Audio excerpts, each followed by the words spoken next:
Hey guys, thanks for clicking on my video and checking out the weekly word for this week. What I want to talk about this week is actually about problems and worship. And I love talking about this stuff because absolutely everybody is going through a problem right now in some area of your life.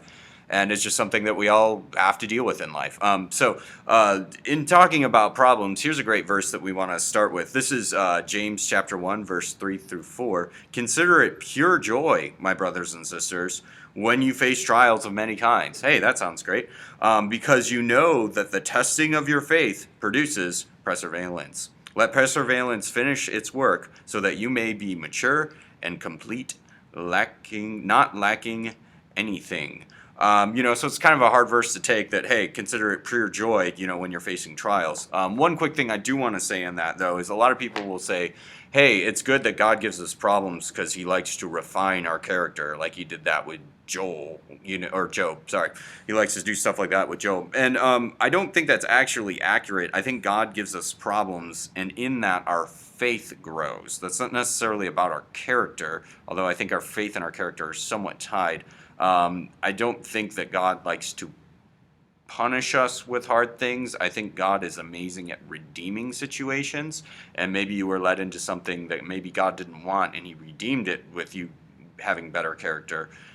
As a result, that doesn't mean God wanted that to happen in your life. Just saying, I hope that makes sense. God doesn't do the whole punishment thing anymore. Our sin punishes us enough these days. But anyways, so we go through problems, and God, we mature and we grow through them. So in that, problems are hard, but there's obviously a huge amount of fruit that comes from it. And really the question of whether you go through a problem with fruit, or I'd say bitterness on the other side of it, is really, are you doing it kind of with God or not? Here's a great verse that I like to draw from a lot with problems, or I guess I like to draw from a lot when I'm in problems. This is Psalms 104. We enter his gates with thanksgiving and his courts with praise. Give thanks to him, praise his name. We've had the equation of how to get to the presence of God actually for, I don't know, 3,000 years. That's Psalm, so that's Old Covenant. It's by the active thanking of God that actually ushers in his presence in our lives. Granted, that was the Old Covenant, and there was still sin that would kind of get in the way. If obviously you were in a place of sin, you'd have to go make sacrifices. In the New Covenant, Jesus is our sacrifice, so we don't have to worry about that. There's nothing that can separate us from the love of God. But the active heart of giving thanks to God and giving adoration of God, though the presence of God is everywhere, you actually begin to feel it when you set your mind on things above, when you actually start to worship and thanksgiving.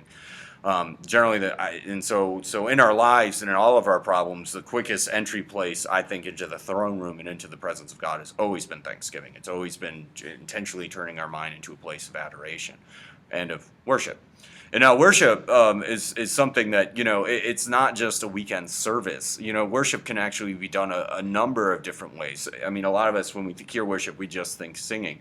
And really, it's not. It could be just about anything that you do if you're really doing it for God and doing it unto the Lord. So that includes like art, taking a walk, hanging out with your friends, hanging out with your wife or your girlfriend or your boyfriend or anything like that. Any intentional thing that you're doing together with people with a focus of God is actually worship. And we get into the presence of God that way. And generally when we get there, that's when we actually start to experience a grace on our life that gets us through the problem in a godly way instead of a way of getting through a problem that's an ungodly way. We've all met people who've gone through very hard things in life, and there's certain people that go one way where they've kind of got through it on their own and they've done it in their own strength.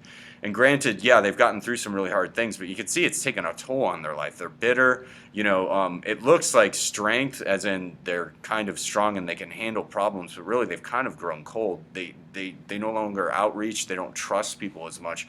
And then there's people on the other side who've gone through incredibly hard things, but yet they're still innocent. They still love people. They still trust, It's really the choice is ours when we're dealing with hard situations of whether if we're going to go through it with God and through God's grace or really go through it on our own strength. And in going through our strength, we can generally become actually more fleshly instead of more godly.